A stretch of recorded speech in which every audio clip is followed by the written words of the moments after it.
In a small mountain village wrapped in silence and snow, there stood a little forge with a house behind it. The house had a wooden door worn by years of wind and winter, and carved across that door was a long, deep scar, a jagged line that looked like it had been sliced with rage. People in the village whispered about it. Some said it was a mark from thieves. Others believed it was cursed. But those who knew the blacksmith, Leo, knew better. They knew it was a wound, not on the door, but on his heart. Leo was the village's strongest man. He was quiet, always worked with his head down. His arms were thick from hammering steel. His eyes were sharp, but tired. He could mend any tool, fix any broken hinge, except one: his broken bond with his brother, Caleb. They hadn't spoken in over 12 years. Back then, when they were just boys, Leo and Caleb were inseparable. They raced through the woods, built rafts together, shared secrets. The brothers had shared everything: meals, laughter, even their dreams. But one winter night, everything changed. Their father had passed, and the house, land, and forge were left to both sons. At first, they tried to run it together, but grief and pride are poor housemates. Small arguments turned into daily battles. Who would take the lead? Who inherited the legacy? Who was more like their father? Then one night, words exploded like sparks in the forge. "You've always thought you're better than me," Caleb shouted. Leo slammed down his tools. "At least I stayed. I didn't run away every time things got hard." Caleb's face turned cold. "I'm done." Shouting turned into silence. He walked to the door, drew a blade, and with a trembling hand, dragged it across the wood. A long, painful line. Then he left, and never came back. The next morning, the village awoke to the sound of hammering. Leo was already working, but something in him had changed. He stopped speaking much. He stopped laughing. He worked, ate, and slept, and he never repaired the door. Years passed. Children grew. Seasons turned. The slash on the door remained, and Leo remained alone. Leo kept the forge running. He became known for making the strongest tools, but his heart stayed heavy. When people asked about the scar, he would say, "I left it there to remember what he did." But truthfully, it reminded him of something else, that he could not forgive. One snowy evening, as Leo closed the forge, an old traveler limped into the village. His coat was torn and his hands shivered. Tired eyes. Leo, without a word, invited him in and gave him a bowl of warm water. The traveler noticed the door as he entered.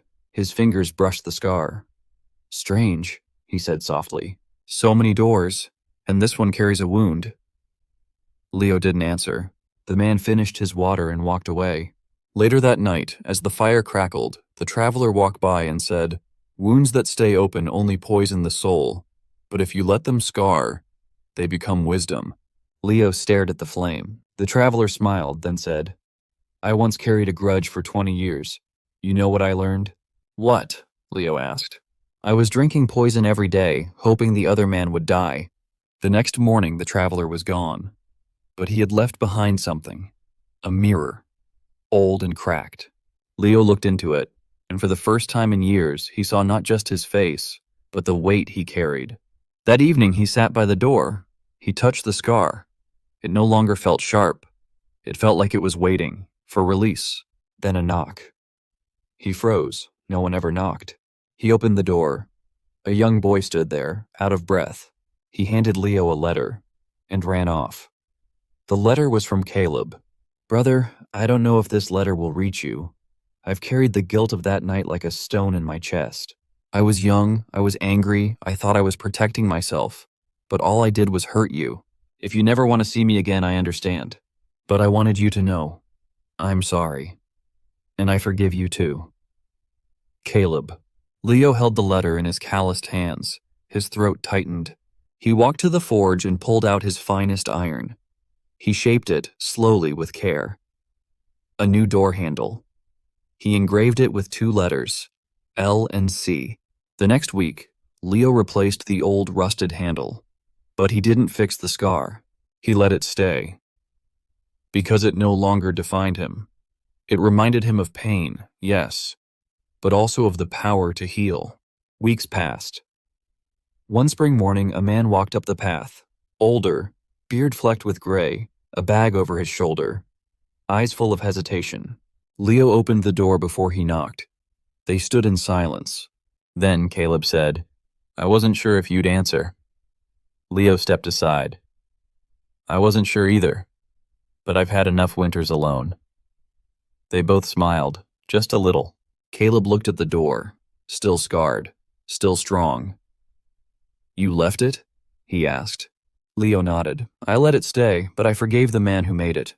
Forgiveness isn't about forgetting, it's about freeing yourself. The past leaves marks, but you don't have to carry every one of them. When we forgive, we're not excusing the harm. We're choosing to heal beyond it. You can carry bitterness like a shield, or you can open the door. And maybe, just maybe, someone will be waiting on the other side.